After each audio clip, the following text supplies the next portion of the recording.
Hey y'all, this is Jeremy at Evolve Human Optimization Labs. We're talking about saunas today. So we've got two different types of saunas, and I think they both have a lot of health benefits, but they're going to feel very different, and they're going to affect your body in different ways. So I wanted to take a minute to kind of talk about that. So this is what I call a traditional or a Norwegian sauna. So it's going to have a heating element inside, and the goal is to heat the room. We're typically keeping these around 180, 185. Most of the time we're keeping them pretty dry. We do have the option of adding water to the rocks, and that'll increase the humidity. If we can get a shot in here, the heater's inside there.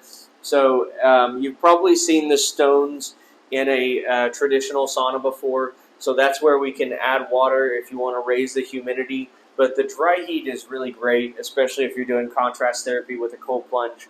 So obviously the goal of a traditional sauna is to heat the body. There's been a ton of research that heating the body has a great benefit for just general wellness, but also your immune system. They did a study in Russia over an extended period of time where they do a lot of saunas in Northern Europe.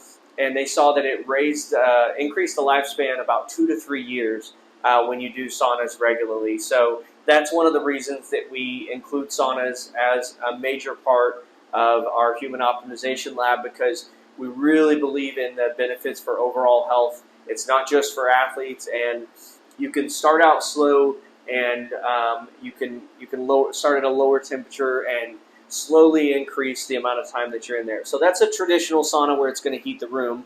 We'll go over here and take a look at our infrared saunas.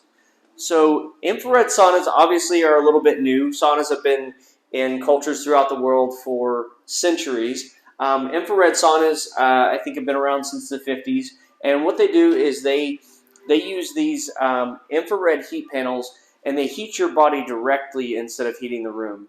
And honestly, this is kind of my preferred style of sauna.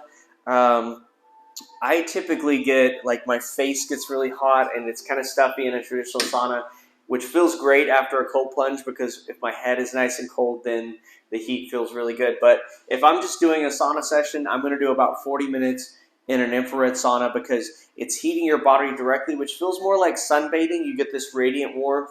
It's great for circulation. We've got a lot of folks that use the infrared sauna for, like, back pain, joint pain, because you're going to get that increased circulation. It's also a deeper penetration of that heat. You're not heating the room, you're heating the skin, and they've shown that it can penetrate more than just the top layer of the skin. So lots of health benefits for this. You don't need the room super hot. Actually, most manufacturers recommend between 100 and 120 for the temperature in the infrared sauna. That's going to increase throughout your session, but it's really about being in there. You're going to get a really deep sweat.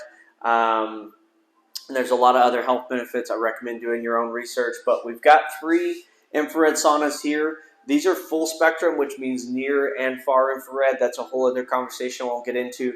And then as an added bonus, we have Netflix here. So if you're in there for 30, 40 minutes, you can just listen to music, bring your own headphones, but you can also watch Netflix and put on your own shows. So we tried to make it fun for y'all. So these are included, of course, with our day pass or membership, and you can do a 30-minute session in here. So yeah, come check it out. Come try both saunas, see which one you prefer, and we'll see you soon.